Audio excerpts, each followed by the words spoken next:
The number of Americans who have mistakes on their credit reports is staggering. A 60 Minutes report exposed that most people cannot even correct the problems. CBS 2's Christine Sloan follows up.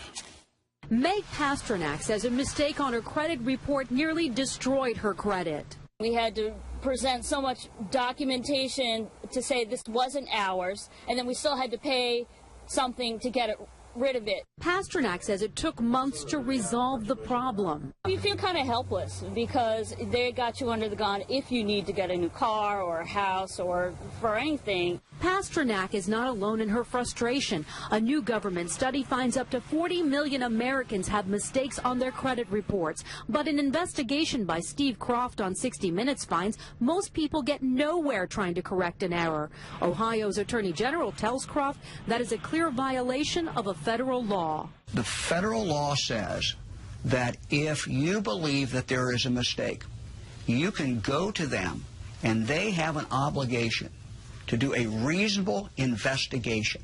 They're not doing a reasonable investigation. End result, if we're successful, is a deletion of that record from your credit report. The credit pros in Newark help people fight agencies like TransUnion and Experian. All the information they receive from a customer, they translate it into a code. They don't forward the letter and the proof of payment to the creditor.